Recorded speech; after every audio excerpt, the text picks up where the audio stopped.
setting up the camera right now. It is August, I got the date up there. It's Tuesday, the end of August, the last week. There's a good chance they'll have a road closure today, so I'm getting that preparation shot for the road closure, which happens, I think, in about 10 minutes. Not sure if the road closure is going to happen or not, so we'll see.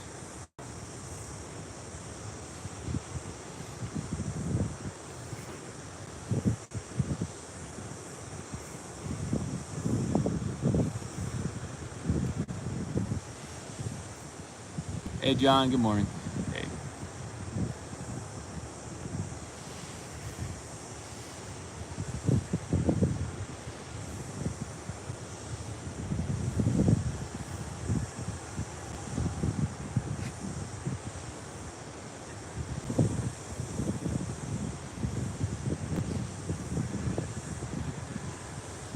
Hey Bruce.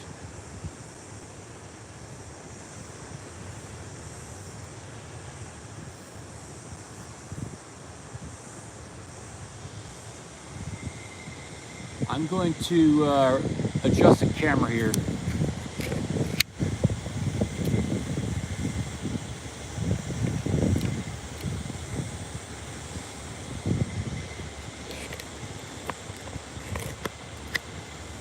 Yeah, if you're wondering why this is more lively than NASA, you got to remember NASA is just another name for the government.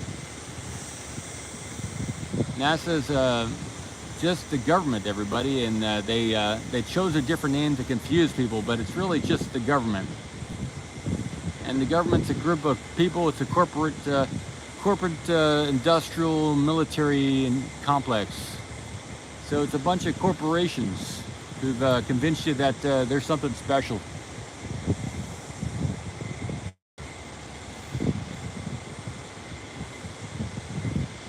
So that they can take your money without you asking any questions about it. So, anyway.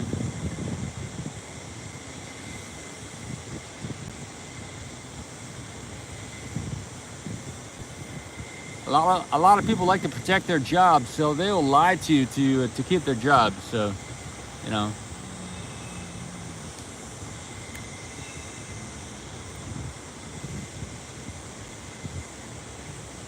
The great thing about a secret government is that nobody knows who they are. So you don't have to elect them into office. They just they're there forever, kind of thing.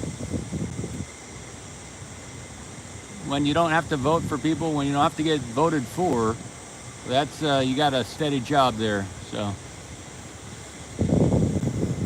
I don't know if it's worth getting this Starship in this shot or not. Let me know what you think. I'm not sure the road closure is going to happen today, or maybe it'll be late, or maybe it won't happen at all. But hey, Ron, good morning, or good afternoon, good evening.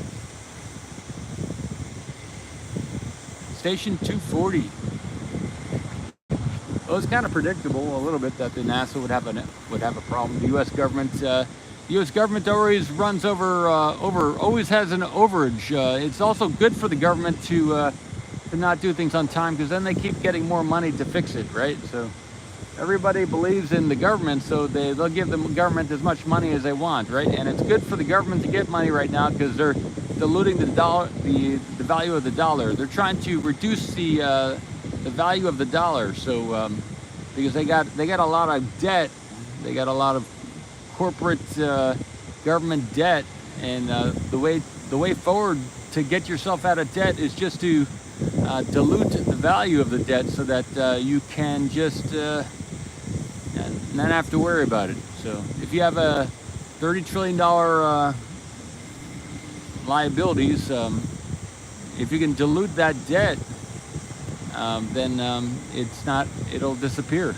So if you can make the value of the dollar 1% of what it was worth before that, then your debt went down 99%. So it's good for the government to create more money to fix problems that they don't want to really fix, because the more money that goes toward those problems, the more they're diluting their debt, reducing their debt. So, hey, Patsy, good morning. Okay, Rohan says we still have an OP notice. Overpressure is so something's definitely happening.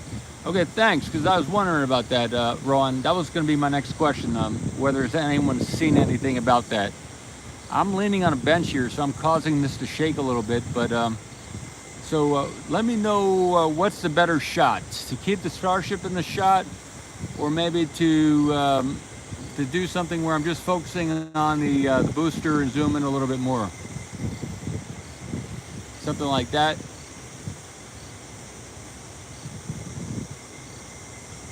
There is a guy, so see there on the left, on the bottom left, there is a gentleman that just put, I believe, a camera up there. He must work for SpaceX. So looks like they're planning to get a close-up shot of the booster today.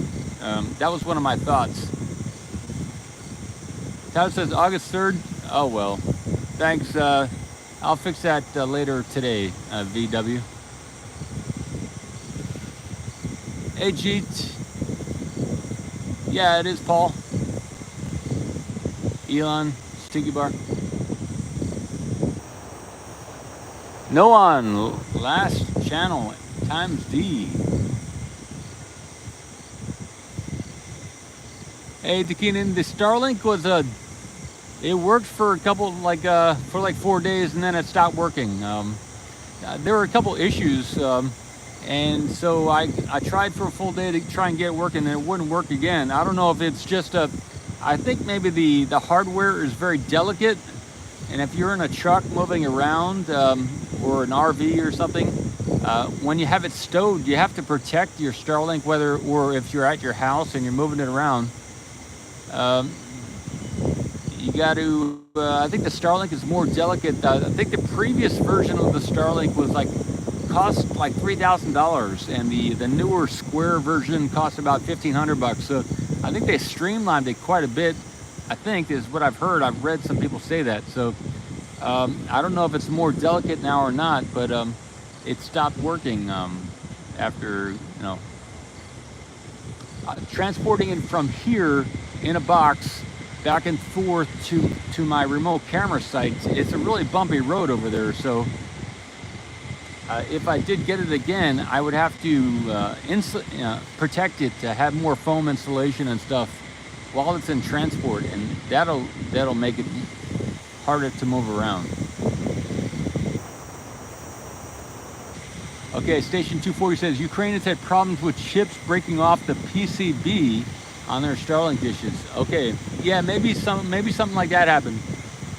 So that hey Stephanie, that's led me to think that if I did get if they offered to send me a new dish and I had already chosen to get a refund, so I'm not sure if I'm going to get a new dish or a refund. I think they processed the refund already, so I may be moving out of the video photography here at SpaceX. I may just stop filming and I may come down just for fun. I was feeling a couple days ago that today, Tuesday, like 2 days ago, I kind of felt into the week and using my Jedi skills, and I felt that Tuesday was like a big day. So I'm here Tuesday to get the shot. Yeah, I didn't. Yeah, maybe they'll do something with the test tank today. That's a good thought there, Stephanie, because anytime they move that over there, that usually means they're going to do something with it. I don't see anyone else out here by the booster taking any shots of anything either. And maybe that person setting up the camera there, on top of that, right over here, they set up a camera right there. Maybe that's not to shoot at the booster, but it's maybe to shoot at the 7.1 or whatever that test tank is. The can crushers will lift it onto the steel legs, and pulleys have been installed in preparation for a test. Okay, so maybe it's worth moving this camera to the main gate to get the shot of both the test tank and the booster. Do you think maybe I should change the location of this camera and just move it over there to the so I can get both shots at once? I think today will probably be today's star. Oh, so you're thinking it's the booster today too, Stephanie, huh? Booster 7? Okay. Okay, thanks. I'll keep it here. Should I adjust the shot or not? So in regards to the Starlink, if I get the refund, I'm just going to keep the money and pay off the guy who paid me. Someone gave me like $600 as for a licensing agreement for the next 6 months of video. And since I probably, if they return that money, I'm gonna stop filming here at SpaceX. I'm just gonna work somewhere and come here for fun, because I would need to have more money to really get the proper equipment. It appears that transporting Starlink around on the truck would just end up damaging it again. So the solution that that NSF has done on they have these small dishes that they send the signal from. I guess they have a fixed location where they have their dish. They don't move around their dish either. I guess they found that out also, that if you move around the dish, it's going to get broken. So it's a big expense to break your dish. So what they have is they have these little tiny dishes like Ubiquity, and they have it a direct line of sight to their pole, which I could do, but it's just like $100 for each dish. So they have a lot more. They have like the first mover advantage, and they have the NASA name. Yeah, some kind of Wi-Fi dish. So so they have they fool people with the NASA name, and then they have they were kind of the first mover advantage, and then they have so they got a bigger audience at the moment. So they have more cash flow, and they have the ability to buy those things. They have a bigger team. So I have none of those things here. I was not a first mover. I don't have the NASA name. It doesn't say NASA Ocean Camera Space Corp. It says Ocean Camera Space Corp. And so people aren't inadvertently coming to this channel. So, and they've been in business for about 16 years too. So it's tougher cash flow wise for me to buy those dishes. So right now I have to get a job because the channel's only making about $600 a month. So my expenses are about $1,500–1,700 a month. So yeah, I really can't stay here and make $600 a month. So I'm gonna stop filming probably, and just move on. You know, I'll take video and come down here for fun because I own the property here. But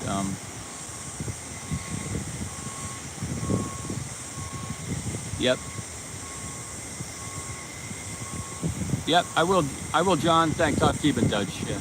I'm just gonna enjoy the. I'll enjoy the area.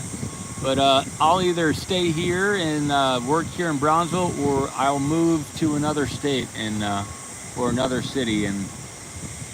And since I own property here, I will, if or when I have the funds, I'll maybe upgrade the cameras and stuff. But it doesn't make sense right now.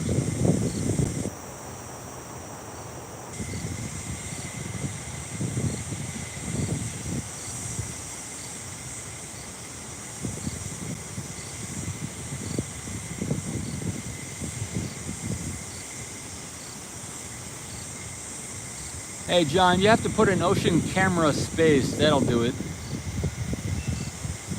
Yeah, I can rent out the property. I have. Okay, thanks. Hey Tony, thanks, man. Well, the business will keep going forward, but the video is gonna stop probably.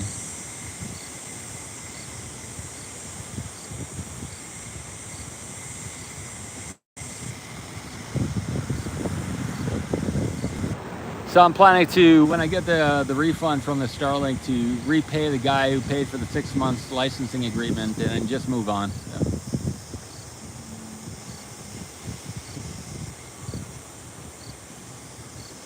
Yeah, I don't know, John.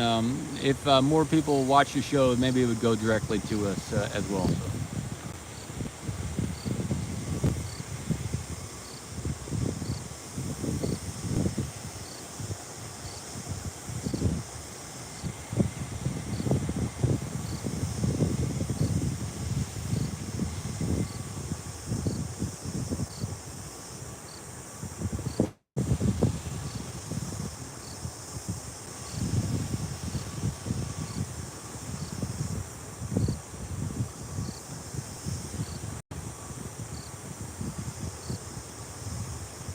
Yeah, it looks like there is a possible static fire today.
Hey, Hohen, good stuff. Good stuff.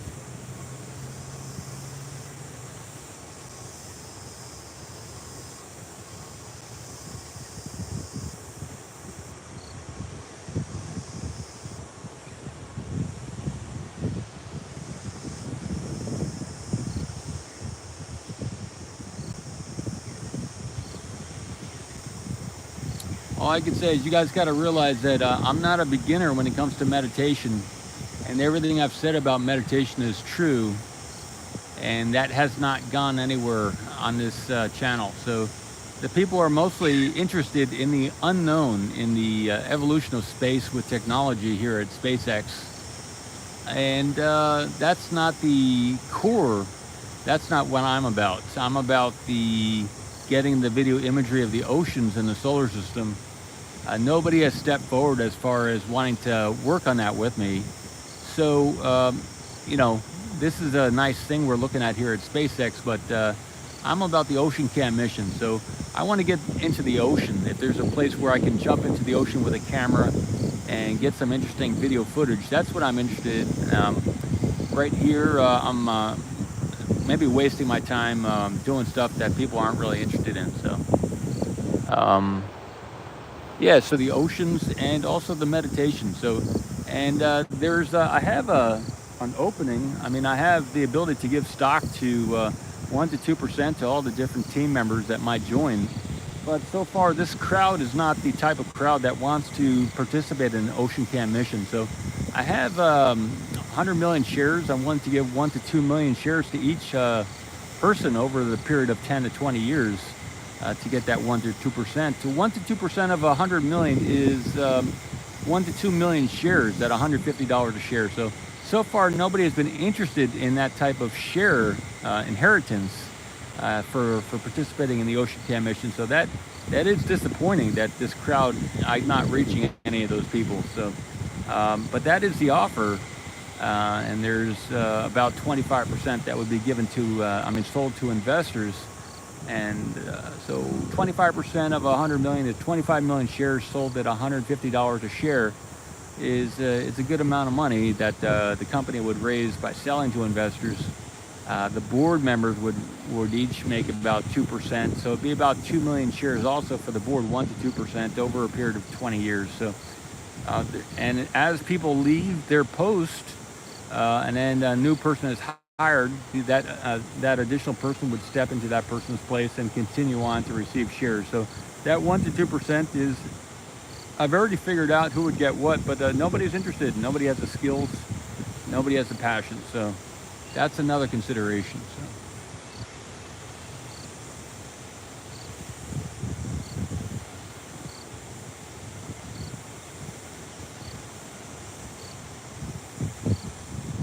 One says, One Guyan says, my name is pronounced One. Just One. Thanks, One. It's a good name.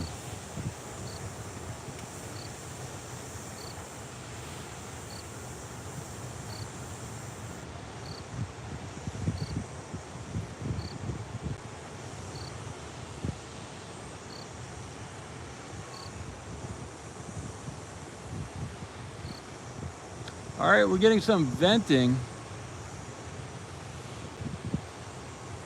Hey, One, you have to be a U.S. citizen to work at Ocean Cam. That's the only problem. So, I do have, what do I do have? You could be but if you want to make an Ocean Cam in your country and take that mission forward, you're welcome to do it, One. I've already, yeah. Make an Ocean Cam in your country, make it a business, and take it forward.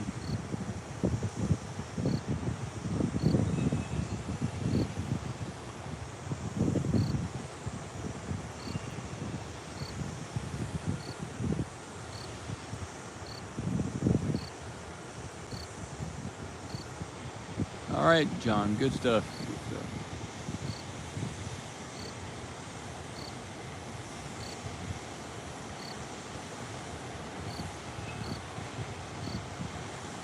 Hey, Tom, I'm set up just by the dunes. So if they were to lay down I'm about 600 feet away or so, Tom. 600 feet. Yeah, make an ocean cam or a Space Corp or Ocean Cam or some other type of ocean named business to explore the oceans on the different moons and planets in the solar system. There's the mission right there, the mission there on the Nightbot in the chat.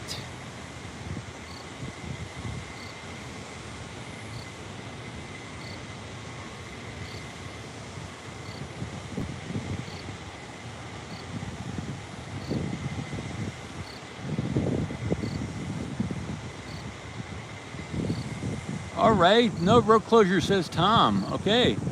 All right, well, sounds like they canceled the testing today. Can someone else confirm that the road closure today is canceled?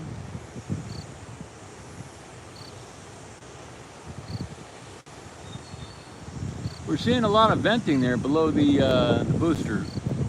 Maybe that means that they changed your mind. Is that that means?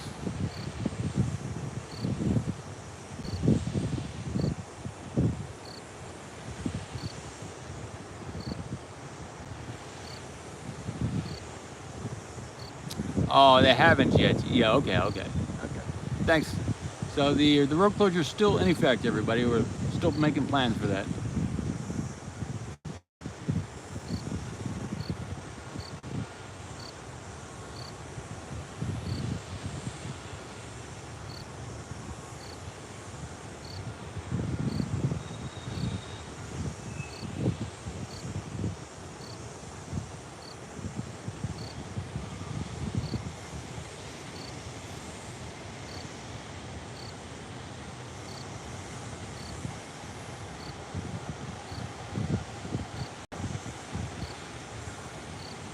I'm in a spot that has worked in the past for reception, so this is a pretty good spot to, for a potential continuous stream throughout the day, considering the cellular coverage in this area for live stream. So this has worked in the past to live stream from, so that's why I have the camera here. Thanks, Station 240.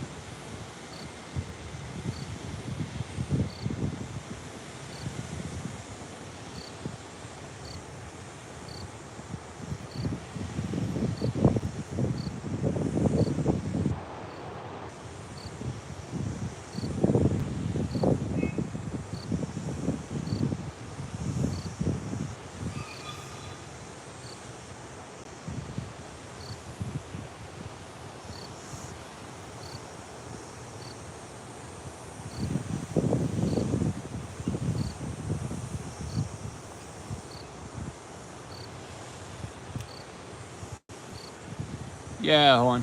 One. You gotta remember that the issue is not a technological feat. It's not. If you look at the reason you don't see a lot of military people at the NASA space conferences is because what they're doing over there at NASA is not it's not world changing. It's not top of the technology pyramid. The military has their own space program, and they've outpaced everything we've done here in the public sector. So the only reason they're letting the public side of NASA announce what they're announcing is because they've all signed the non-disclosures, and they've all agreed on what they're going to show to the public. So yeah, what they're doing in the public sector at NASA is not the it's not the cutting edge of space technology. Because show me one military leader that's going to let someone in the public sector outpace them. So what we saw at that news conference was Lockheed. They're one of the biggest military suppliers and manufacturers. So what we saw at that news conference on Saturday night was just a it was like you go to the movie theater and you watch a movie or you watch a play. It's kind of like a show, because the military people who have those space programs they would not be sitting down, and they would be more enthusiastic about their accomplishments and their plans. So, yep, it's theater. That's right, the X-Borg. So taking a video of the oceans on the different moons and planets in the solar system is not about doing something for the first time. It's probably already happened in the defense sector. I believe they've already gone to many of the different moons and planets in our solar system. So this is something for the public sector to move forward for ourselves, because the people who control things, they're in control. You know, they're not trying to achieve anything out there because they've already done it. So, yeah.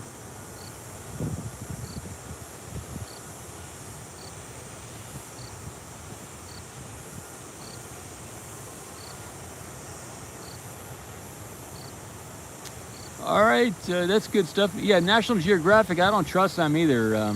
But apparently, Tony says they made a movie called Minerva B. A planet called Minerva B. NASA has found water and a single-cell microorganism on it from the Aramis probe. That's awesome. I've never heard about that. I got to check it out. Minerva B, NASA, a microorganism. Yep.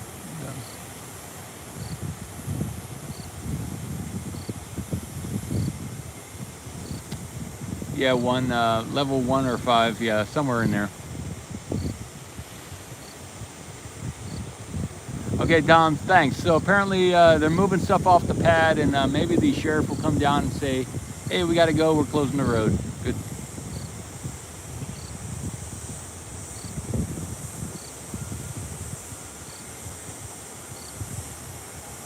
Yeah, we can see a little bit of the high bay there on the left.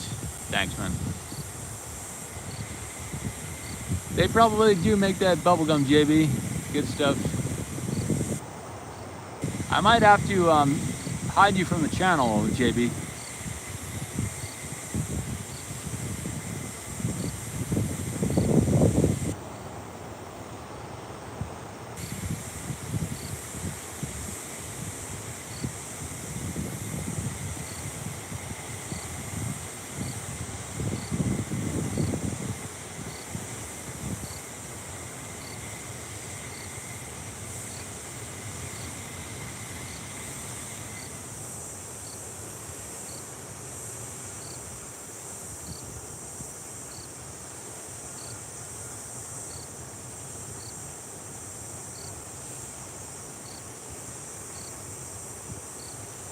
They're looking at for John, they said in the video or at the event with the SpaceX and T-Mobile that the first thing they would start enacting was the messaging starting at the end of next year, 2023. So they're looking about a year away for any activity there for the messaging aspect of that partnership. So it's going to be coming in slow, but it's going to be a big thing, but it's going to take a while.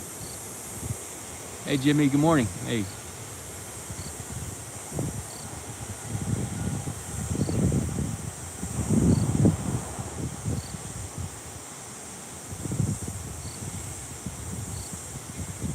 But I'm not a tech person necessarily, so you know a lot more about it than I do. That's correct.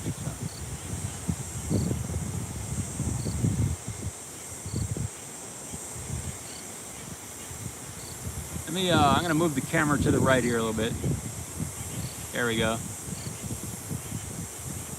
Yeah, the X-Borg, I already shipped it out 2 days ago. And they may be sending me a replacement. But when I processed the paperwork to ship it and emailed that back before shipping it, I said I'd rather have a refund than have a new dish. And then one of the reps said they would be shipping a new dish, and then I got notification that the refund had been processed. So they have some issues over there as far as communication between their departments at Starlink.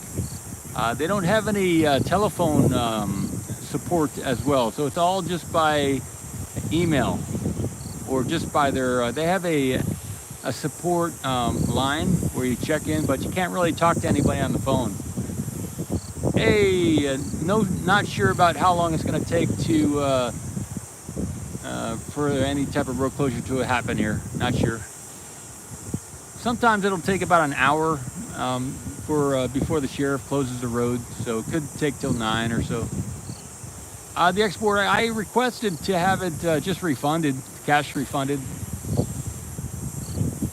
because if the equipment is that delicate, then for the type of use that I need, if I'm going to be here at the launch site and take video of the launch site, you know, I can't have it breaking every month or 2 months. You know, it's too expensive to.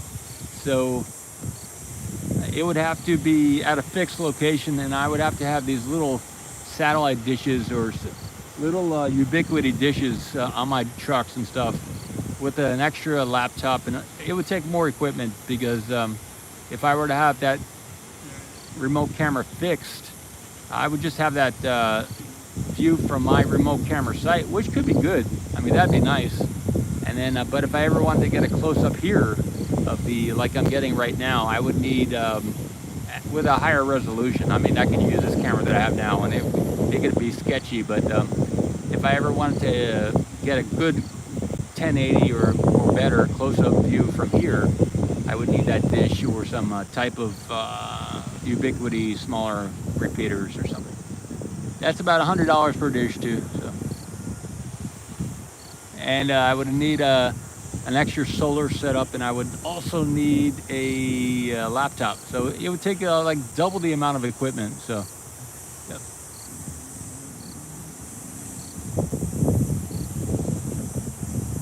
Hey Tom, yeah, there is no office here at SpaceX for you to drop anything off. The guard doesn't like anybody approaching the gate who's not a worker at SpaceX.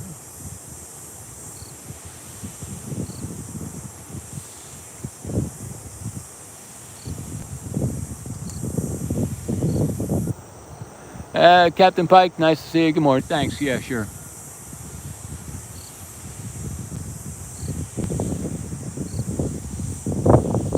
Yeah, there's a lot of vehicles here on the road to the right, so and there's no sheriff in sight, so the sheriff has to be out here as part of the county public relationship to even check the beach.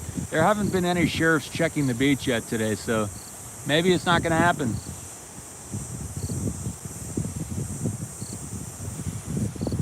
Hey Paul, good stuff. Good stuff. Yeah, the export, if you attach it to your truck, that voids the warranty on the Starlink. So they have a clause in there. You're not allowed to be in a moving vehicle with a Starlink, or it ends the whatever that's called, the warranty.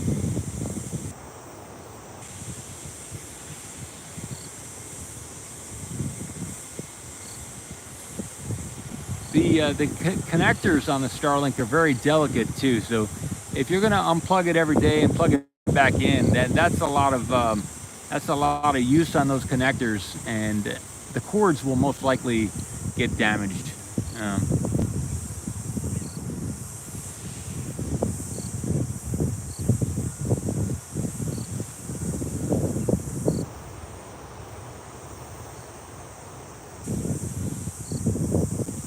Anyway, it is possible, but it's risky for the spot that I'm in. So.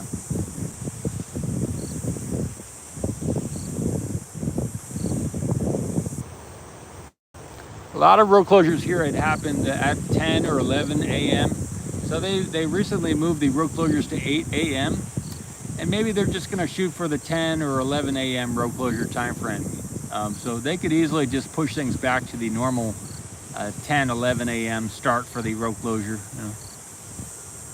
Weather here is 83 Fahrenheit, 28 Celsius. The winds from the southeast at 9 miles an hour, which is also 14 kilometers, and the humidity is 90%. I haven't heard any speaker broadcasts yet. They haven't made any broadcasts over the announcement PA here yet. So.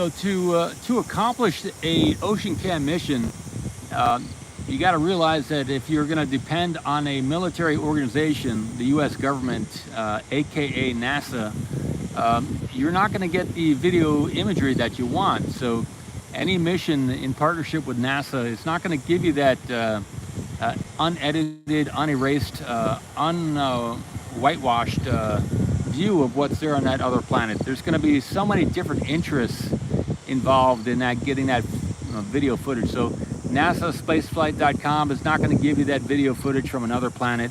Lab Padre might get you that video footage. They're a trustworthy group of people, but NASA spaceflight.com, I would say probably not. They're too attached to NASA. And NASA itself, the government organization, is not going to give you the video footage of that stuff on the other planet. So we have here with the Artemis 1, you got to realize that they have, in the next 3 years, they plan to make like, through 2025, Artemis 1 is, it's a one-time vehicle. It's a disposable vehicle, and they have plans for 9 of those Artemis missions. So they want to spend over, I think it's something like crazy, like $25 billion or something. A lot of money for those, just for the next 3 years on those Artemis missions. So it's more about making money for themselves than actually making something usable. If they really cared about, if NASA itself, that government organization, if the government, the U.S. government, really cared about money, they would make a partnership with SpaceX here and start immediately utilizing the SpaceX vehicles. Instead, they're protecting their jobs, they're protecting whatever they have going on over there at NASA. The U.S. government spending the public money, whatever they have going on over there is not in the interest of the public here. It's about their own projects, and they're developing their own technologies, and then they have something in the public sector which are showing us to make believe that they're spending the money there on the public sector on that project, but they're really spending all the money they're getting in the black projects. So what we see going on at the U.S. government, what I meant to say is at NASA, but what's going over there at the U.S. government with the Artemis 1 mission is a disposable $4 billion vehicle. And that first mission is just to go around the moon, something they did in the 60s. I believe it was in the late 60s when they went to the moon, of course. But before that, there were some other missions where they went around the moon. So they're telling us here in the public sector that they only went to the moon during the 60s. They haven't been back since the 60s or whatever, 70s maybe. But they're going to spend $4 billion to repeat the missions that they did in the 60s and 70s. So that's a load. What I'm telling you is that's a load. And the reason they don't have any of the technology or other stuff is because it got lost somewhere, or maybe they deleted it, or for some reason they can't repeat what they did back then. So they're planning to spend $4 billion per vehicle, disposable, on every vehicle, and they're planning to do it 9 times. Artemis 1, 2, 3, 4, 5, 6, 7, 8, 9. And so there's going to be some mannequins on the first mission because they don't know how to send people into space anymore.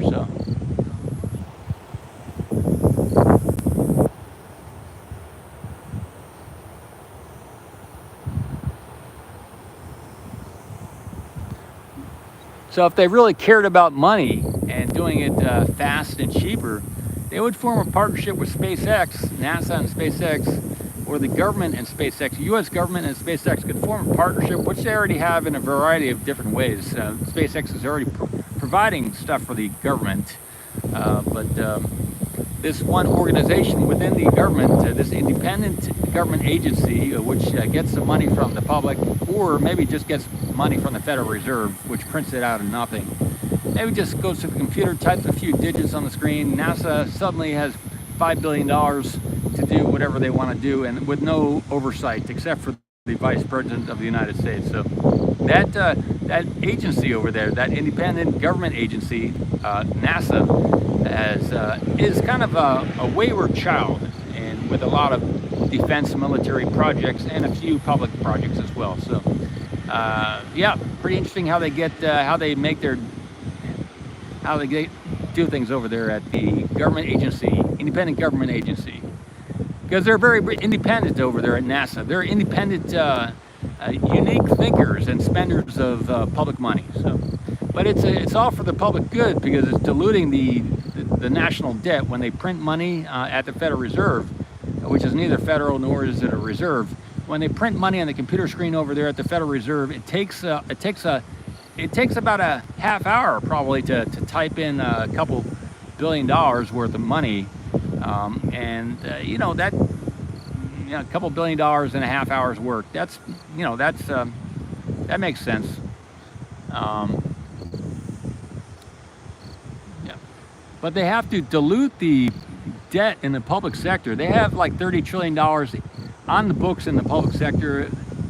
Gregory Mannarino would say that there is a second set of books, and the Federal Reserve has never been audited, but so there is a second set of books probably, and we're probably a lot deeper into debt than they show us in the public sector. But so if you were in debt and you control the ability to print money, say we were playing a game and you owed the bank like $10, right? And but say you wanted to pay off that debt faster, and you're you know, what you could do is you could, if you had some gold, right, or some other commodity like oil or gas, you could increase the price of gas, and then you would have more income from that gas, and you could pay off the debt easier. So if you have certain commodities and you devalue the dollar, then the commodities that you own cost more money, and then you can pay off the debt easier. So something like that. If you create more fiat, if you create more zeros on the screen and give it to yourself, then you can pay off the debt easier. But everybody else gets poorer when that happens. You look at the value of the dollar, what the dollar could buy 100 years ago versus what it can buy now. You know, you used to be able to spend 10 cents and buy something. You could spend 5 cents and buy some chewing gum.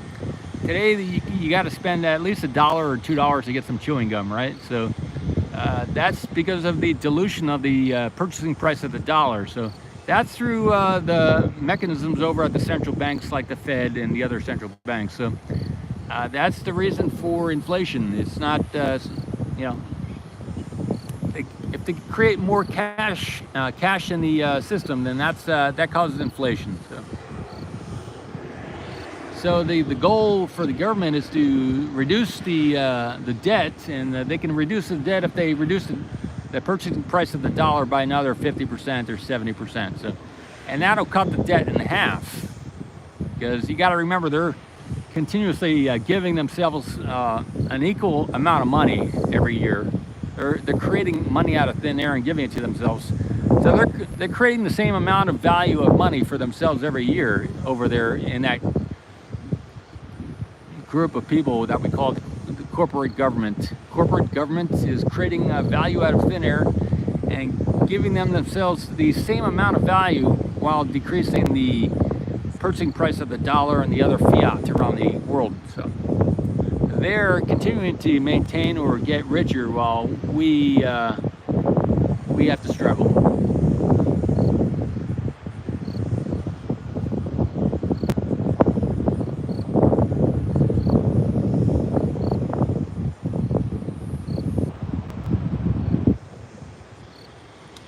But so I went on a tangent there a little bit. So if you want to get that imagery of the oceans on the other moons and planets in the solar system from the surface and from the subsurface, man, they were the plan for the Artemis missions keeps getting pushed back, and there's a reason for that. Yeah. So if you want to, I've heard some amazing stuff recently. Yeah. So if you want to get that video footage, it's going to take collaboration here in the public sector with non-government funded businesses and organizations, because such as SpaceX, they will probably get us that video footage from Mars of the actual surface and the different things on Mars. So I trust in SpaceX to give the honest video footage of Mars, and maybe we'll find that the atmosphere on Mars is not red. Maybe that's been a mistake, a convenient mistake by NASA over the many years here in the public sector. So And maybe the atmosphere isn't as bad as we've been told by NASA as well. So, yeah.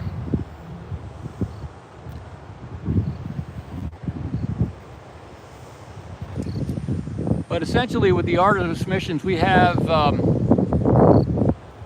the government here in the public sector repeating something that they did in the 60s and the 70s. So they're spending more money to do what they did 70, 80, 90, 100, 80, 90, 0, 10, 40, 50 years ago. So yeah, they're redoing a mission they did a while back for a new generation of people here on the Earth to inspire once again and spend more money on a mission they've already done before. So.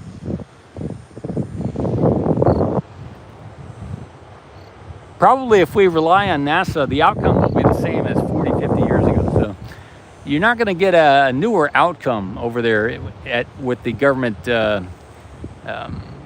secret organizations. So it's going to take a public group of companies to accomplish the OceanCam mission of getting that video footage from the surface and under the surface of these oceans. Because there's anytime there's a defense capability, it's going to be taken into the defense sector. So it's going to be whitewashed. And that's just a way. Okay, so if you want a king, you're going to have to pay the king. So if you want a ruler, you're going to have to pay the ruler and abide by the ruler's rules. So right now, the people on the Earth aren't saying that we want to be our own rulers. They're saying we want a ruler. Who's going to lead? So there's a lot of fish looking for a leader here on the Earth. And so as long as that's the case, the ruler's going to want something for themselves. And so being that they want something for themselves, you're going to have to pay them something. So so we're currently ruled by a certain group of people here on the Earth, and that's just the way it is.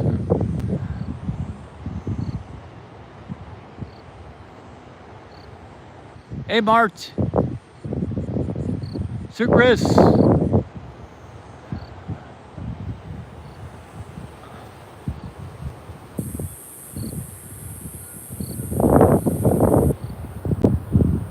I'm leaning on the table here. It's I have the camera positioned on a bench here on the dunes. I have the maybe I can change my standing position. Yeah, I have to lean over the bench to get to look at the screen here, but the bench keeps the camera in position. So.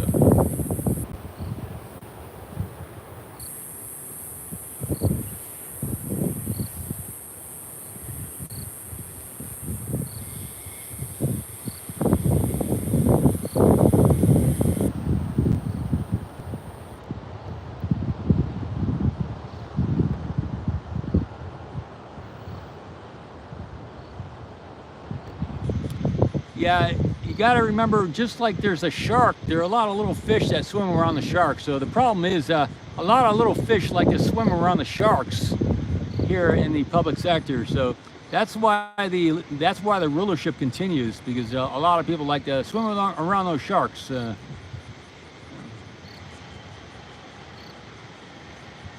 But maybe people need drama, so it's good for drama to have the situation that we have, you know.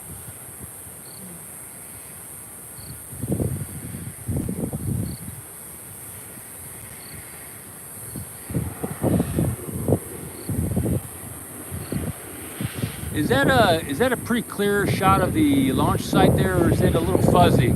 If it's fuzzy, I will. Thanks, Captain Pike.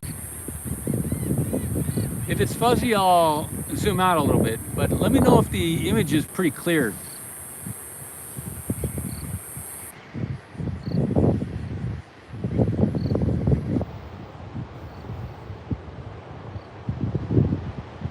I don't want to get so close that the pixelation starts messing up the Okay, good shot. Okay, very clear. Thanks, Vaughn. Hey, Stingray, good morning. 23. Stingray 23.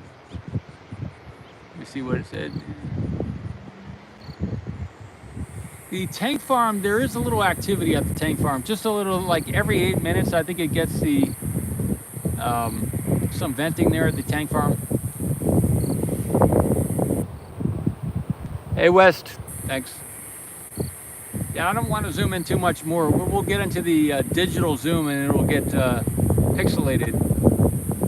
You know, this is a like a $1,200 camera here. My iPhone is about $1,200, and some of the people here have maybe more expensive cameras. So the iPhone, the camera aspect of the iPhone probably is not where the majority of the money spent on the iPhone went into that camera. So it's not a $600 camera like my Nikon. So the zoom isn't as good as some of those other just straight out zoom cameras.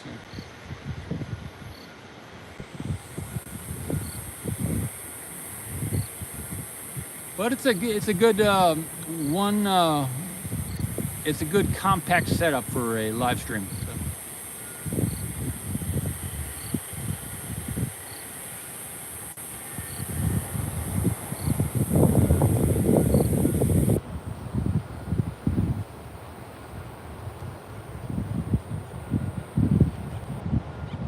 So Captain Pike says, I know it's been a struggle for you.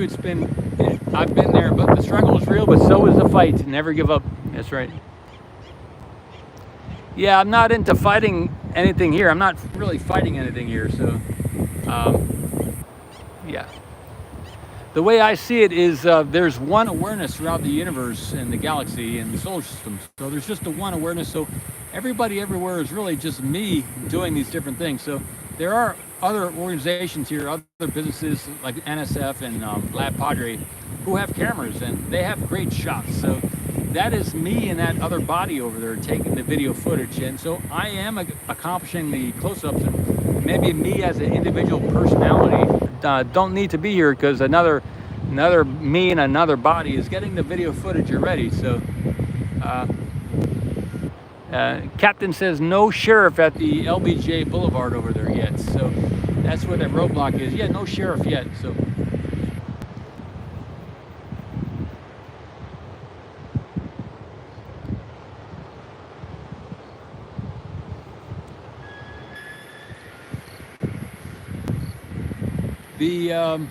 the crane, I'm going to zoom out.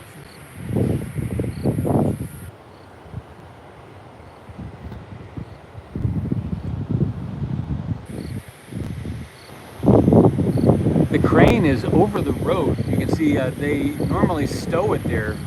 So that's recent, I think. They just moved that over there. So.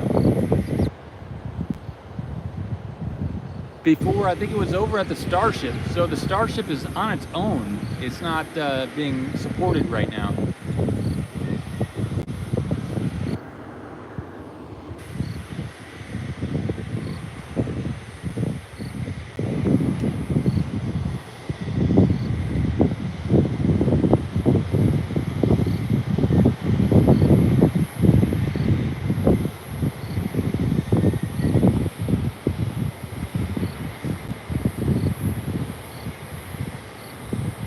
Hey Leon, good stuff, morning. Yeah, it could be a static fire of the Starship today.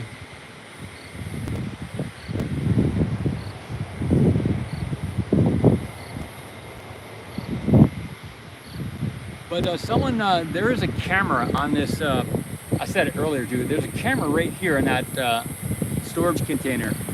So they set up a camera right over there this morning. It's on a tripod, I believe, right there on that left there.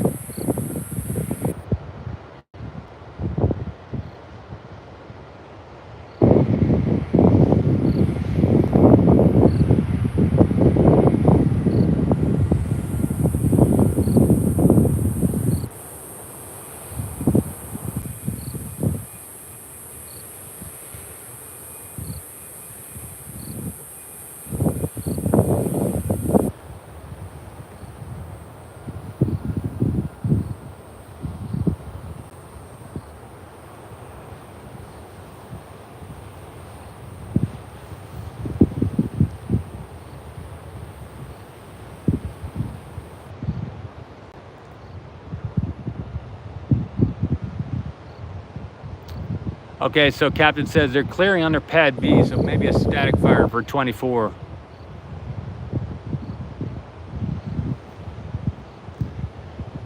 Yeah, I might be doing a good job here, Wes, but the bank account doesn't show a good job. So if you got like $1,700 in expenses and $600 income, that's a losing deal. So yeah, the last 2-3 months it's been about $500-600. So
I'm gonna tilt up with the camera because I can.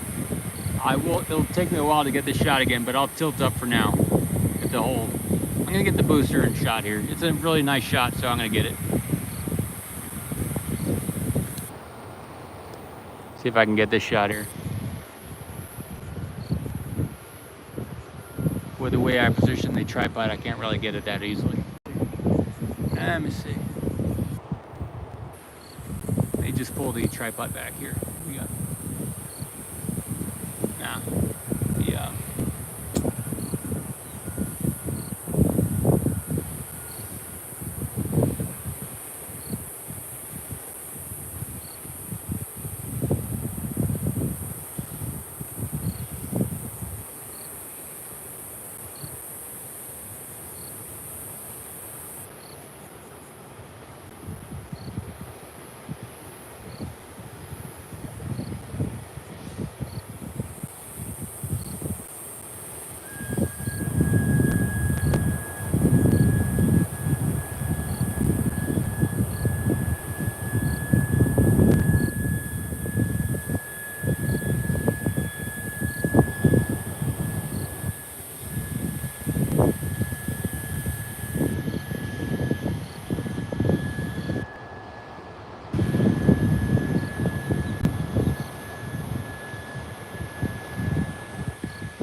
Let me adjust the camera here just to get back to a good shot that I like.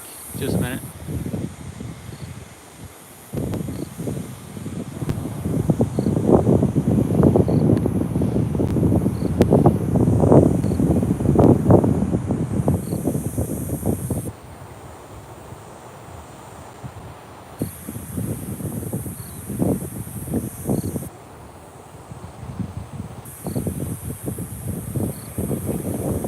All right, that's pretty good.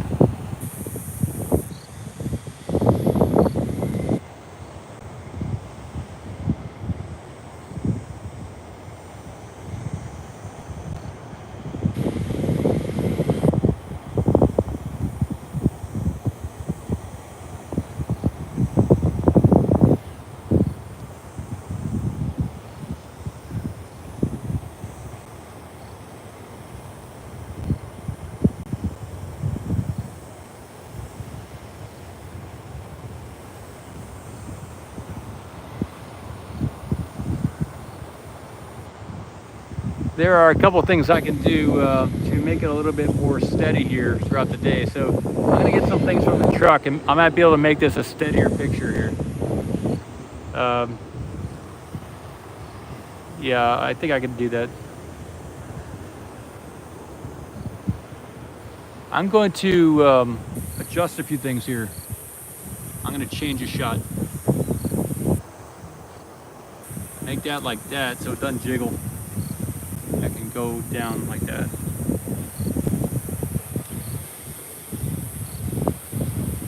Just a minute.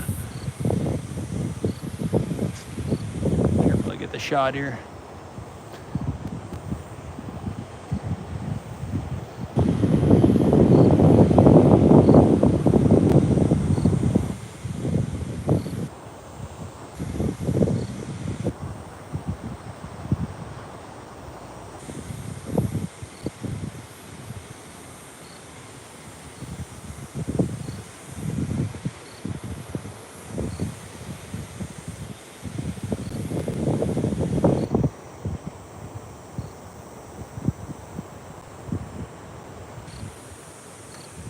All right, I'm gonna get some things from the truck. What I was trying to do didn't work. I'll get something. I'll be back.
All right, that's I think a little bit better. It won't jiggle around as much today.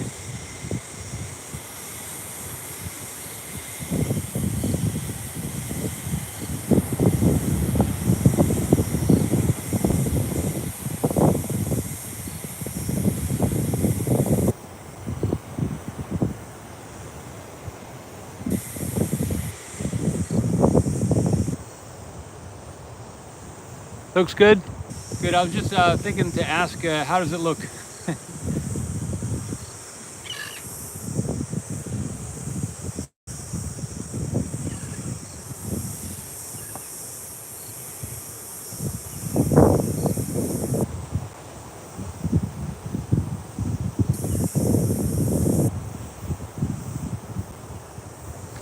I don't know. Maybe it'd be nicer to see the whole booster. I could get that shot instead of this one.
Hey, Tony, if you're here, what do you think about,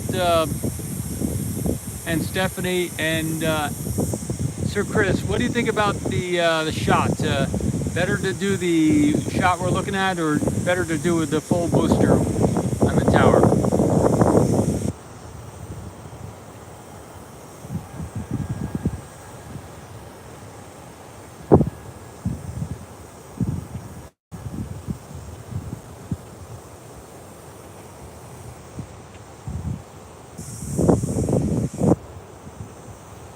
Okay, where's that? Good stuff. Okay. Thank you, Sir Chris.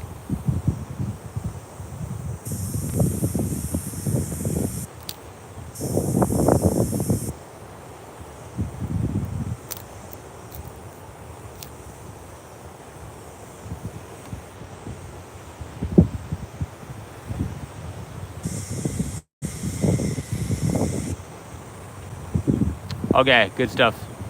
The export.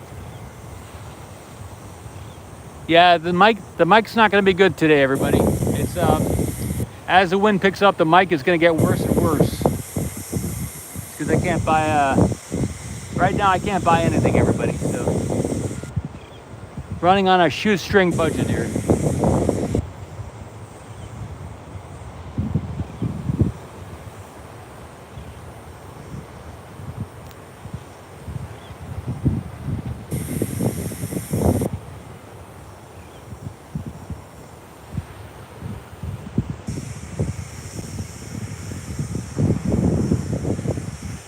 I'm tweaking a few things here, so it's gonna move a little bit.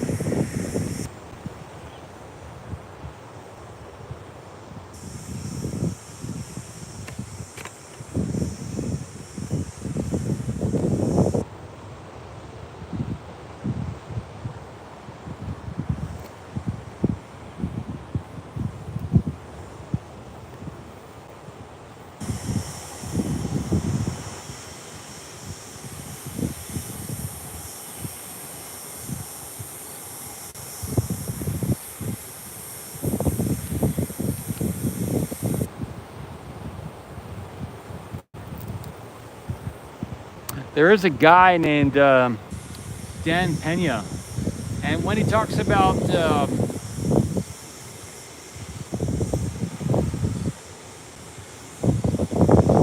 living a life of prayer versus living a life of as like a business person, he says that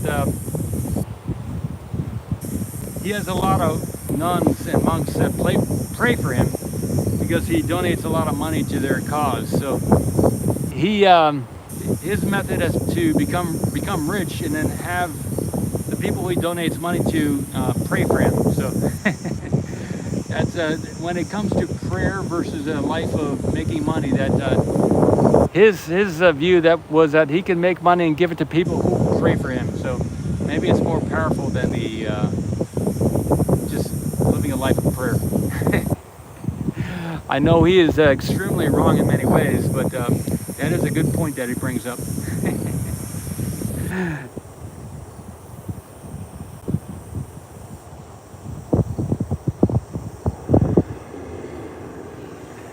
Yeah, right now this is the internal mic to the camera, and yeah, I don't have a GoPro. If you'd like to send me a GoPro or buy me a GoPro, that'd be great, but I don't have a GoPro, but I have an iPhone.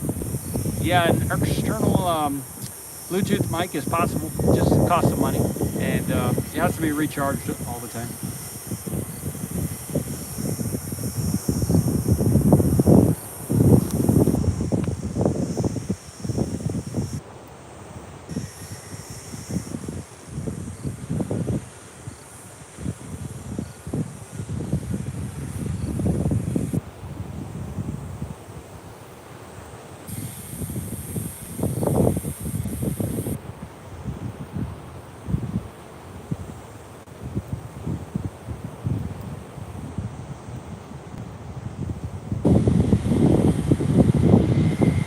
I think it's just important to know that in like the last year, 17, 18 months, I made about $22,000. So I've created this and lived and paid all my expenses and also bought some property on a very small amount of money. So very small amount of money, everybody. So when you're looking at buying new equipment and everything else, I'm about $12,000 in debt right now at the moment. So I won't be buying any new equipment anytime soon. I will be getting a job though, pretty soon. I should be doing that right now, actually. I have sent probably about 45 applications to SpaceX and some other companies, but we'll see if that ever manifests.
Hey Tony, I believe that too. I think SpaceX should join up with OCEAN. That'd be great. Yeah. I have stock ready to sell and move forward with that. Right now, I just want an attorney to look it over, and then I could maybe do a Part D offering of securities.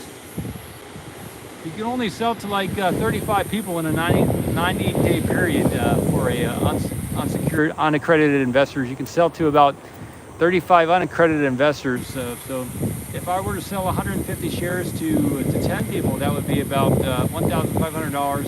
If I were to sell 150 shares to 35 people, 335 people in a 90-day period, that would be about $4,500 over a three-month period. So I can sell to unsecured investors, but I have 100 million shares I can sell. I want to make it, make sure it's good, you know. So I can't just go forward without having that happen. So it would take some type of attorney to partner up with OceanCam or something else to move that stock sale forward. But if SpaceX wanted to partner up, their legal team could touch up my documents that I already have in the OceanCam site, and we can get that going.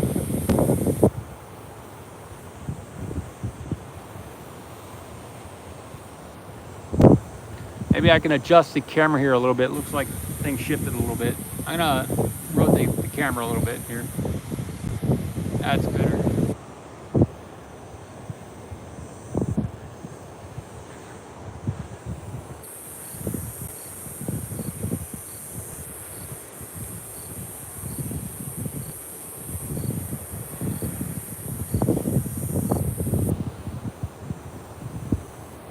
Yeah, the VTC.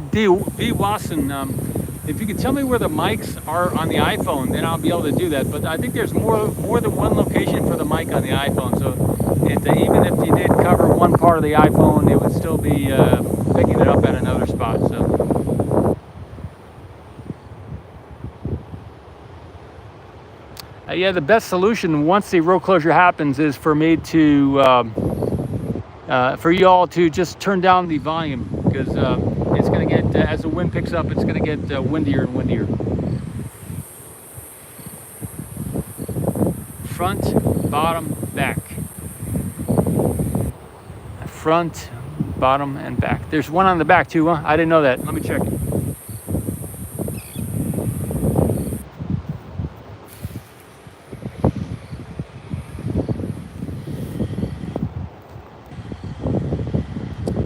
Maybe someone can send me a photo of the mics on the iPhone. iPhone 12, everybody. 12 Pro Max. Tell me where those mics are, and I'll be able to do something about the wind sound in the future.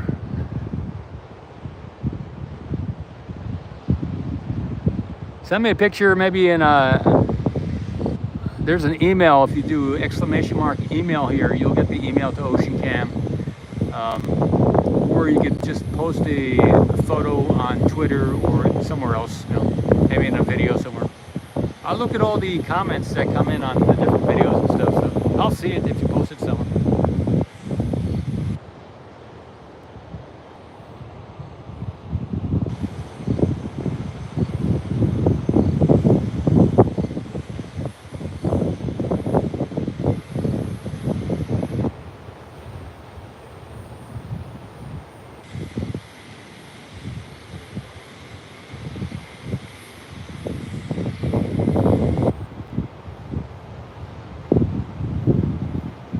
All right, that is the email there, info@oceancam.space. Send a picture of those mics on the iPhone. I'd love to check it out.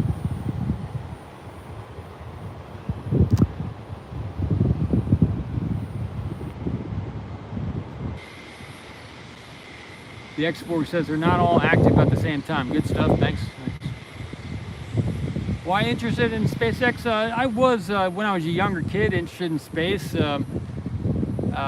Also around the 2000 timeframe with the X Prize, I was interested. And then you know, it was a time in my life where I'm wanting to do things that are interesting rather than just boring. So this is something that I came across that was interesting. I drove by, and I've been here about 17, 18 months now. I got here in March 1st of 2021. So I just thought it was interesting. So I sold everything. Once I saw the discrepancy in the voting system here last year for the presidential election, I kind of came to the conclusion that it's a goner. The country is done for.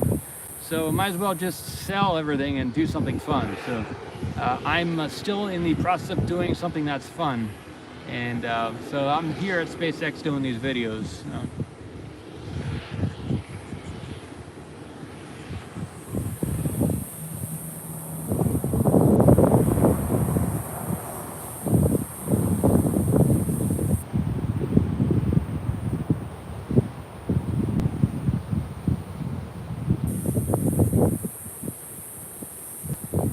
All right, I see a sheriff now over by the tank farm.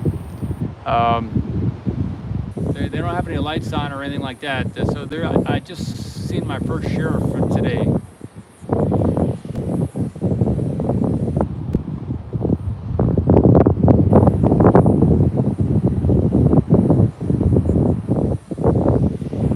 There's a guy, motivational guy, Wayne Dyer, W-A-Y-N-E, Wayne Dyer, D-Y-R-E, and he used to say, don't die with your music still in you. So if you have music inside of you, some type of passion or dream or whatever, this was one of my dreams here, to see some of this space stuff when I was a younger kid that I never got to do. I'm 46 now. And and when I was 26, I didn't spend the money to go out and see where all that commercial space development was happening at the X Prize. But now I am doing more things that are just fun to me, and not dying with my music still in me. I wrote a book a couple years ago in 2017, I believe it was, and then another one in 2019. So letting some of the music out over there in those books. But this is also some of the stuff I was excited about when I was a younger kid. So that's why I'm over here.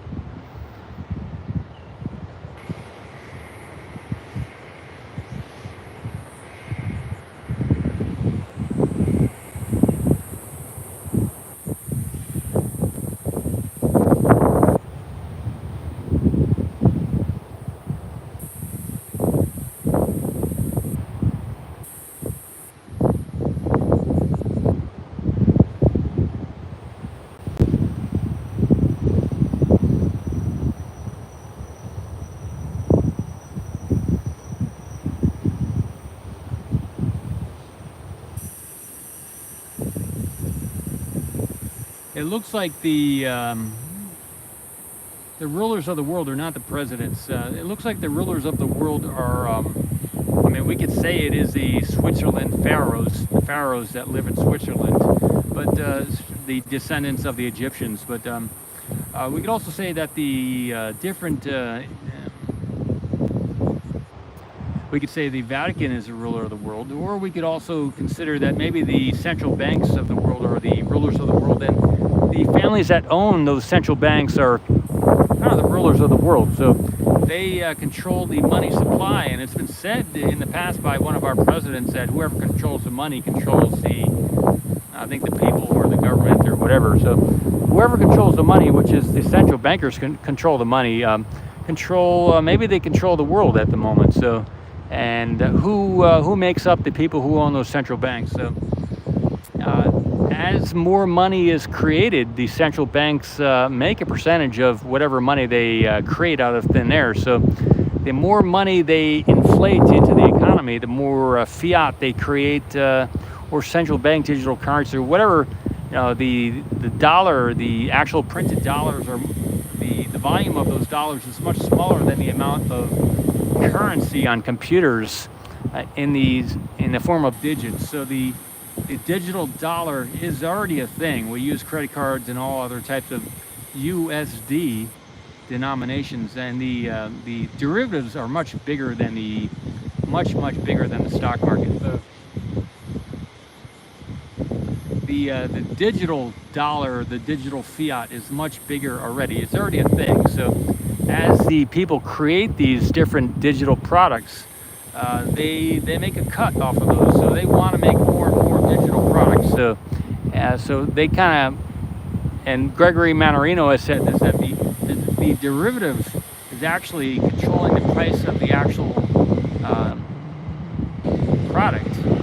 So the derivative, which far outsizes the fiat value of the actual product, is much larger. So the amount of debt or the amount of currency creation is out of control, and but the people who do create that currency are kind of in control of everything. So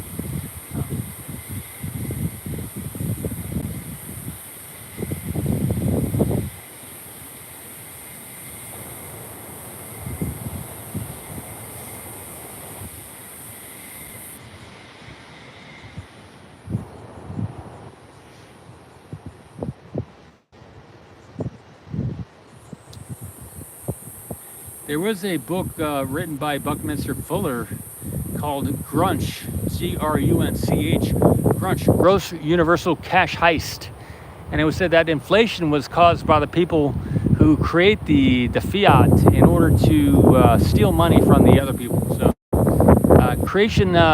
inflation, they say they want to keep it at 2%, so they want to constantly devalue everybody else's money and increase their own money by at least 2% a year. And so this year we have much higher inflation than that too. So Gross Universal Cash Heist, Grunch, explains the reason for inflation as far as Buckminster Fuller was concerned. And Robert Kiyosaki spoke about that also on YouTube. So he read Buckminster's book, and I read it also. I read it a few years ago. So good book if you haven't seen it.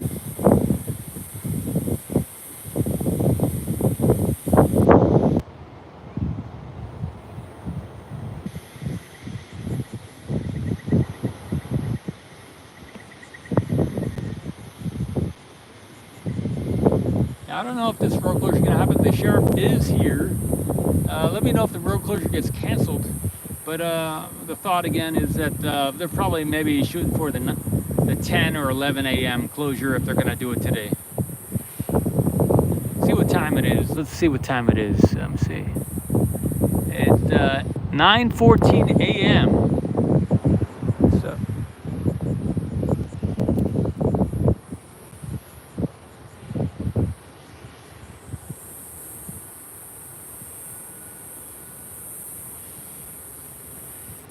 There is another saying that for those people who like to rule the world, what they mean is 180 degrees. If you flip everything they say, that's what they really mean. So if they say 90 degrees, they really mean 270 degrees. So they say the opposite to trick you. So if they say north, they mean south. So it's one of those things.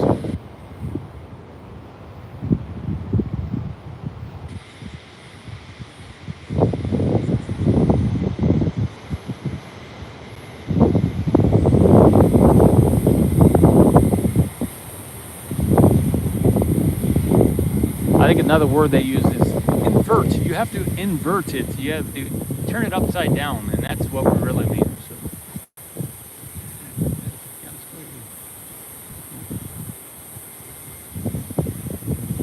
that type of thinking is only possible if you see other people as separate from yourself. If you see other people as connected to yourself, then that doesn't make sense to do that type of thing. So, because you end up hurting yourself in that other person. Inverting is good for the brute. It's good for the brute, but not good for the soul.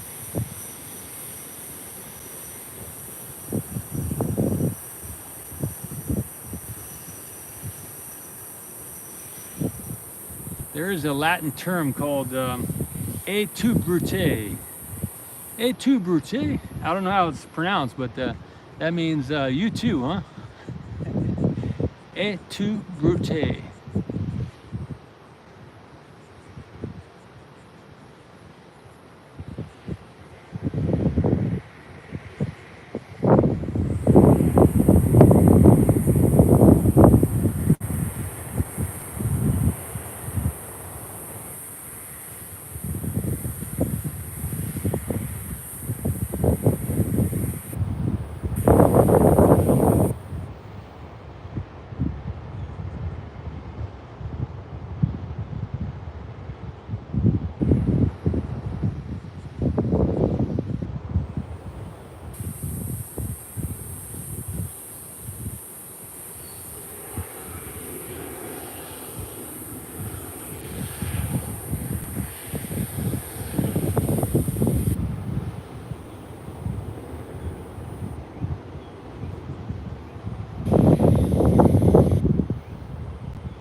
Yeah, Buckminster Fuller made the domes, the geodesic domes.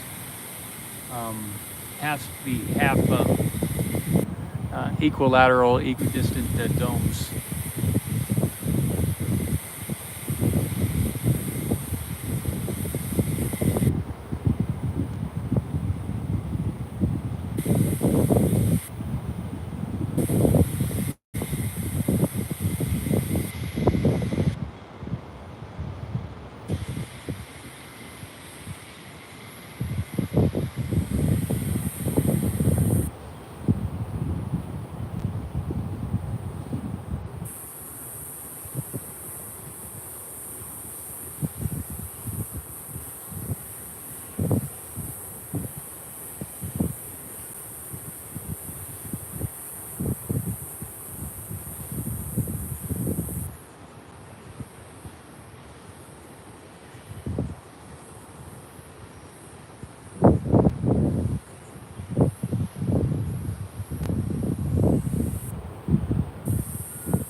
I don't know if this would be a safe distance. It's the last time they did a static fire here, the flames stayed within the gate there, so the flames kind of rolled up within that fenced area. All the different flames kind of had a convection current that kind of went up in a big circle in that area, so it didn't extend beyond that area. If they continue up into the atmosphere, then maybe the flames would get more widespread and might reach this area. But this might be a safe distance to launch. Over there in Russia, I hear when they do a rocket launch, you can be right up there, and it's on you if you get hit. Even there in China, maybe, I don't know how they do it in China, but in Russia, I've heard that you can be right up there next to the rocket and take a look, and if you die, then so be it. It's on you. But so this might be a nice. If we could sign a waiver, if we could just hang out during the launch right over here, that would be pretty nice. You know what I'm saying? Do it how they do it over there in Russia.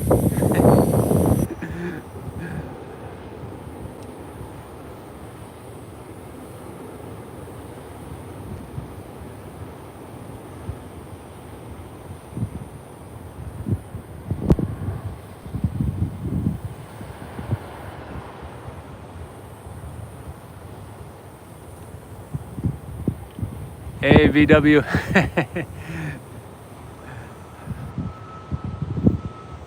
Believe me, I would sign that insurance, I would sign the waiver. I will if they come up with it.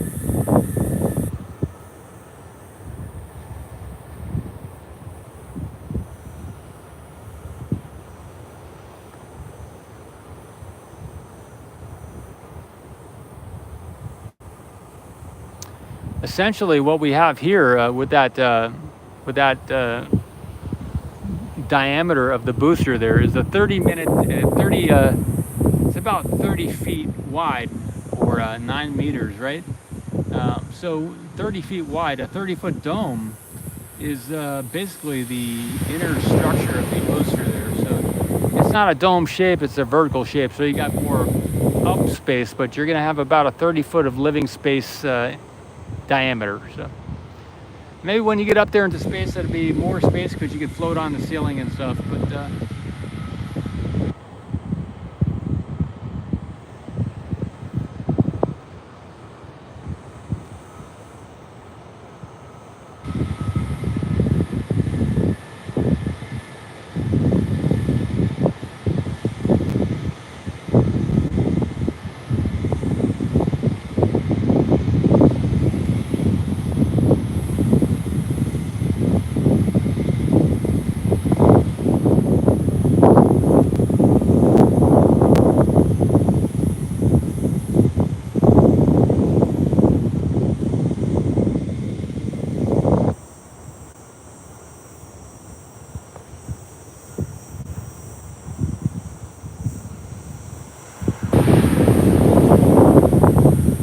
yeah, maybe they already have cracked the gravity riddle in the defense sector. I believe they have. I believe that we have ships that worked on a different method of flight than we do have here in the public sector. So I believe the defense sector and those corporations and families that own those secret special access projects have already have those vehicles already.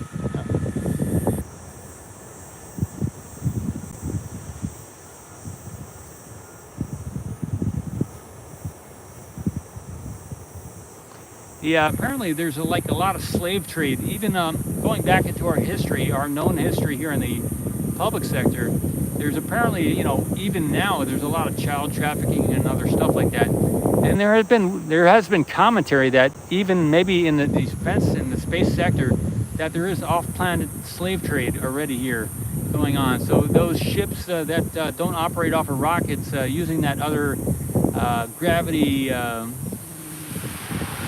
propulsion, or whatever we want to call that, maybe magnetic gravitational devices, which Bob Lazar said existed in the 70s, I believe, that he worked on those at S4 and some other stuff. So apparently those devices already exist, but there's a lot of militaristic people here on the Earth, and they like to keep stuff to themselves and make money off of it. So we don't have it here in the public sector, but those also with the child trafficking, apparently with the space stuff, there's a lot of child trafficking off planet with those devices that allow people to travel not using rockets. So there's a lot of that apparently going on in the special access project area. So you got the cocaine, you got the drugs, and then you got the child trafficking, and then there's something called adrenochrome, which is some of the, if you really torture somebody, it creates a certain activity in the adrenal glands of fear, creates a certain type of adrenaline type of reaction. And that adrenaline, if you extract it from somebody who's very fearful or being tortured, and then if you drink that, it's called adrenochrome, and apparently some of the more space-related elite people buy that stuff and they get off on it. So that's some of the stuff where that technology for the non-rocket propulsion is apparently being used by those individuals to have a fun life,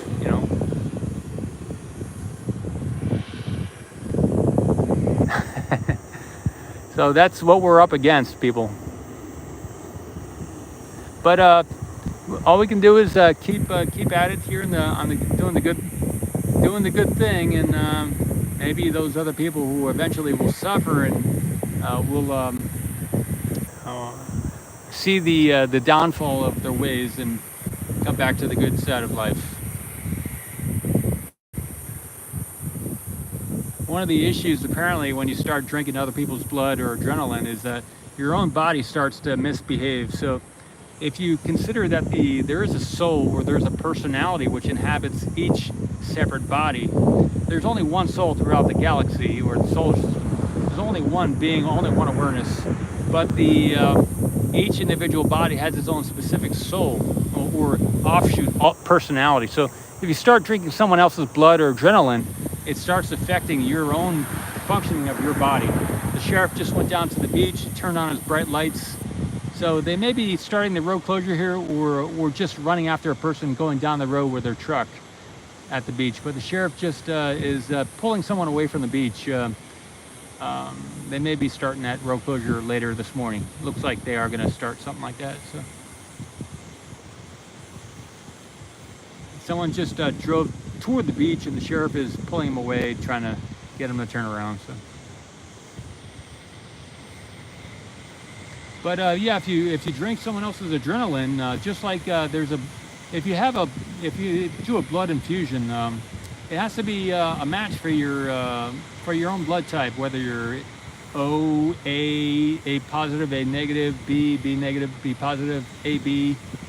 So just like there has to be a match with the blood if you're gonna get a blood transfusion, and you know, it's apparently there are people who like to take the blood from younger people and get rejuvenated. So because older people, their blood doesn't work like it's someone who's younger, so they get that.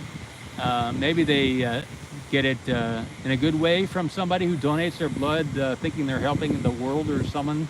But maybe it's just someone in the elite side of life who's buying up that blood and getting a younger body, youthful feeling by getting that blood infusion. So there's a lot of stuff there, man. I worked in the medical sphere for a little bit, and it's all tied into the rockets here, the export, because the same people who are building these rockets are involved in that type of stuff as well. So this is the high life that we're looking at here, and the people who would be involved in these rockets and building the rockets are the same people who would be in that world of the adrenochrome and the slave trade and the child trafficking, all that kind of stuff, and the cocaine and drug smuggling. So in order to get the funds to do the sustain youth, have immortality, one of the ways is just to take it from somebody else. And yeah.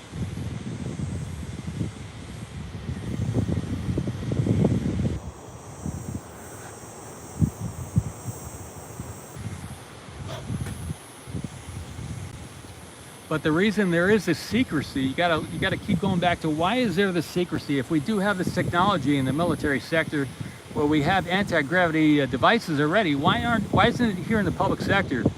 And it's because of these people, apparently, who like to rule, and like to just like you would have a farm and you would graze the cattle.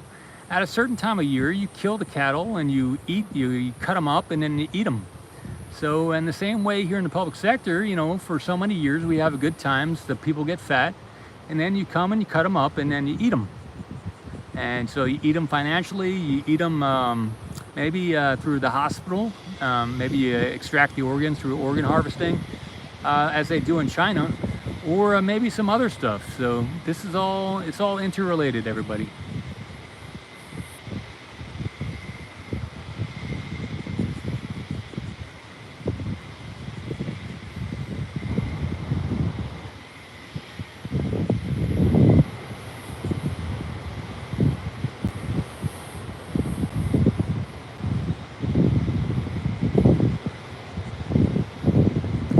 The reason why we don't have any information from the 60s and the 70s when NASA went to the moon, right? The reason why they lost all that information is because it all went into the defense sector. It's all in the military elite sector. Just like if you have a new technology that comes out, like a new water engine car or something, and it gets bought up by a company, and maybe the inventor dies or something, you know, mysteriously. So it's the same thing. Why we don't have any of that technology over the last 40, 50, 60 years from the space sector.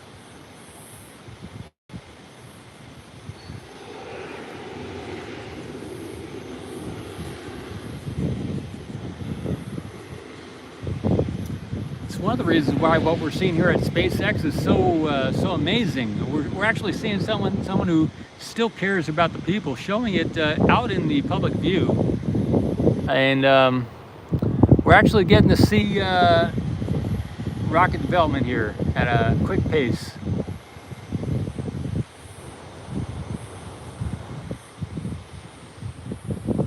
in the open, in the open.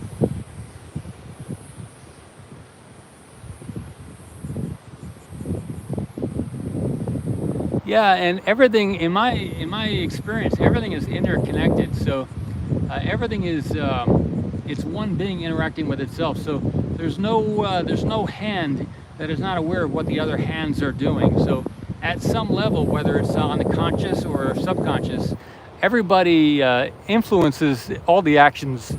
So if you make a certain action today, every movement, every thought you have influences the whole course of everything. So yeah, you are powerful, and everybody has an influence, and every thought, emotion, feeling, action, every breath, every movement has a effect on the whole, because we are just a one being interacting with itself.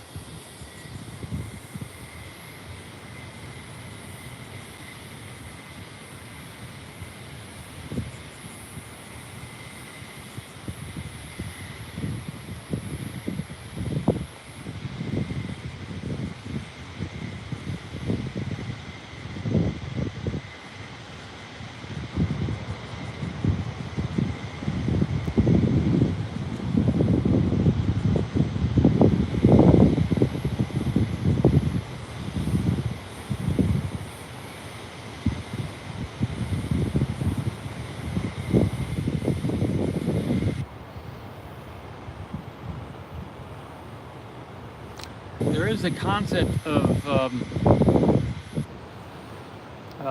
the hierarchy of needs, and look up Maslow's hierarchy of needs. Maslow's hierarchy of needs.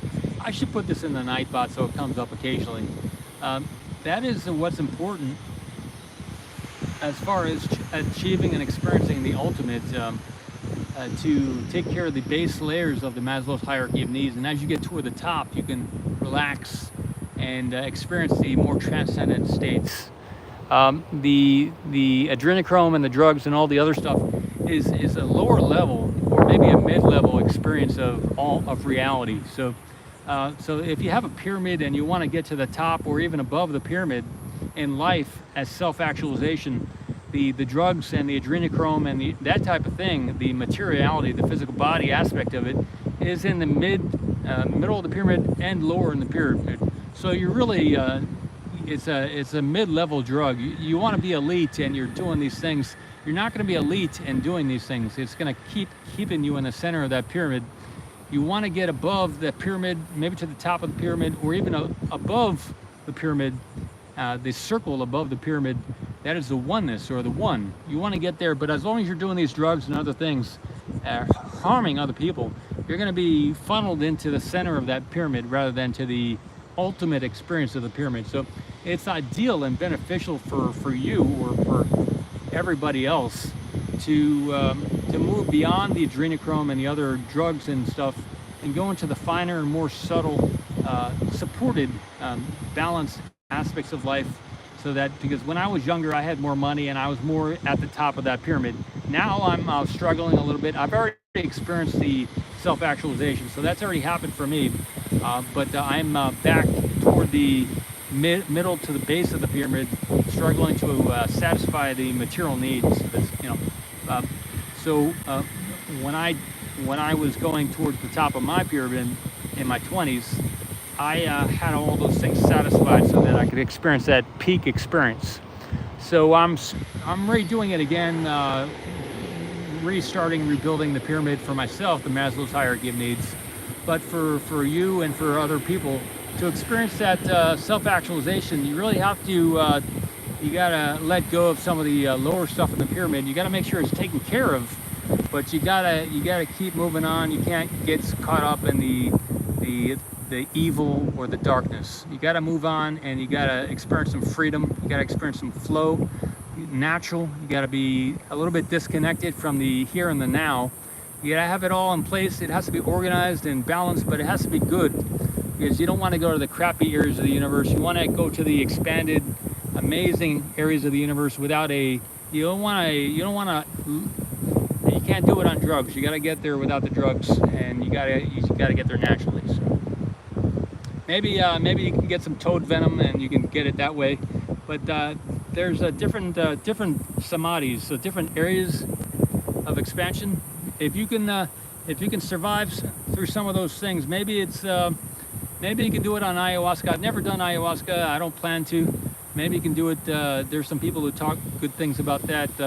But if the drug is making you happy rather than opening the expansion, then it's not a good path. You got to get there with some hardship. You got to get there with your own struggle and stuff like that. Maybe you can get there another way. Maybe you have some other technology that'll help you get there. Whatever. But the ultimate experience is that the oneness or the one.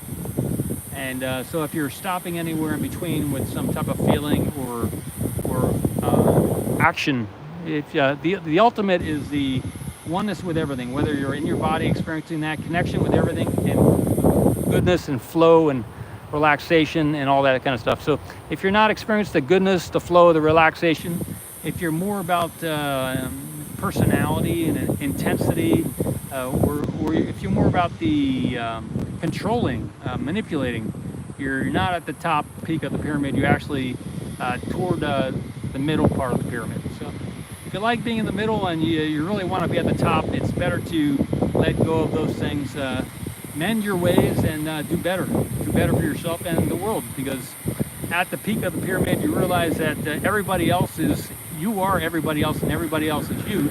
The essence, the awareness, the consciousness is in all the bodies. You are in every body throughout the universe, throughout every particle. So just as you can feel throughout the universe when you're on those maybe peak states on those drugs or whatever, or in a natural state, the reason why you can feel throughout the universe and the galaxy, the solar system, particle, or whatever, is because your consciousness is in everything throughout all that is. Because there is just the one consciousness in the universe, and that subtle consciousness has existed throughout all time and will exist throughout all time, because that consciousness is beyond time. It has existed forever. It was never created. You were never created. You will never be destroyed. And what that means is that you will, and you have existed forever in all the bodies simultaneously throughout every particle of the galaxy, the universe, the solar system. And because of that, in order to have a peak experience from your personality through the body that you're in at the moment, the way is through knowledge, acknowledging the goodness in all the different people. Because why would you want to harm yourself in another body? It just wouldn't make sense. Why would you want to hurt yourself in another body in order to be better yourself? It doesn't make sense. So the way forward, the way into that peak self-actualization is through the good path and through the Maslow's hierarchy of needs.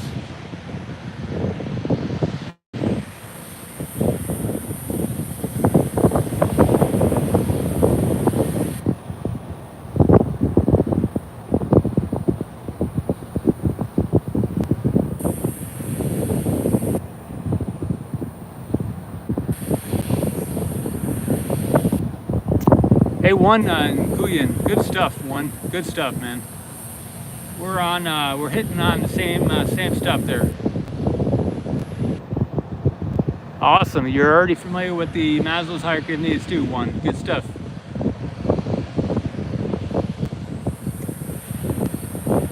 Good stuff.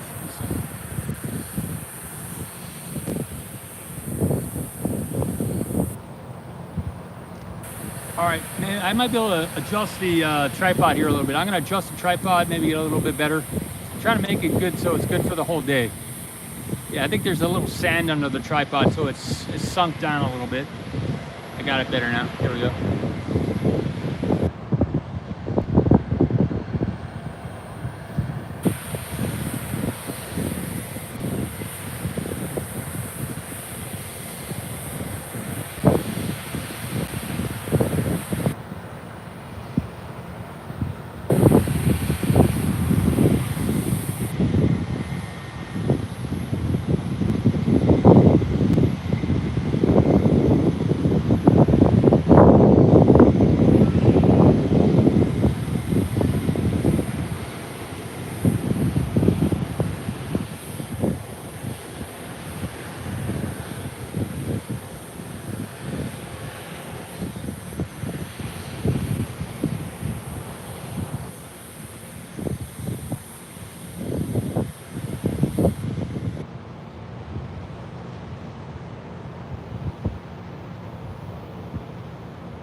thinking about ending this live stream and restarting a new one.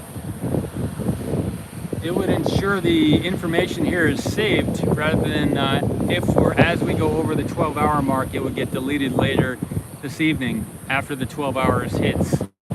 So I'm planning to restart the stream in the next 2-3 minutes. Let me know if you're good with that. I'm going to do that, I think, just to make sure all this conversation is saved.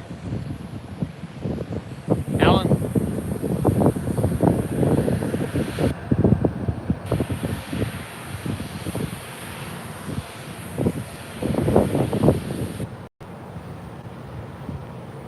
I can fix the title and put a new time on the start time here.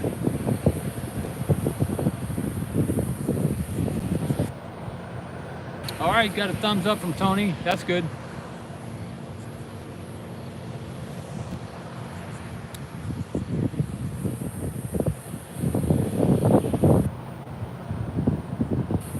Copper's all okay. All right, good stuff, good stuff. Next one. So in about 30 seconds, I'll wind it down, and I will end the stream, change the title a little bit, start a new stream, and I'll be back up within 6 minutes or so, 5, 6.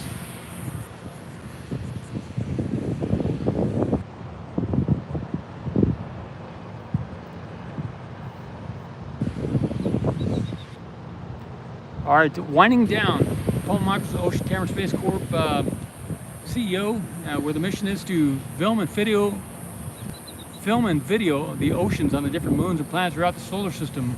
Over 200 moons in the solar system, and so far nobody has taken any video footage from the surface or under the ice of any of these moons or planets, where we know there's more water off the Earth than on the Earth. And the goal of Ocean Cam is to help facilitate that video imagery, whether we do it ourselves or whether we partner up with other people, or whether we inspire other people or admire other people as they achieve that surface and subsurface level video imagery, and also to harvest that water stored in tanks so that we can survive out there in space. Signing out, Ocean Camera Space Corp. It is just, right now, it is just around 9:45 a.m. Central Time on August, the last Tuesday in August 2022. See you soon. Thanks. Nice chatting with you.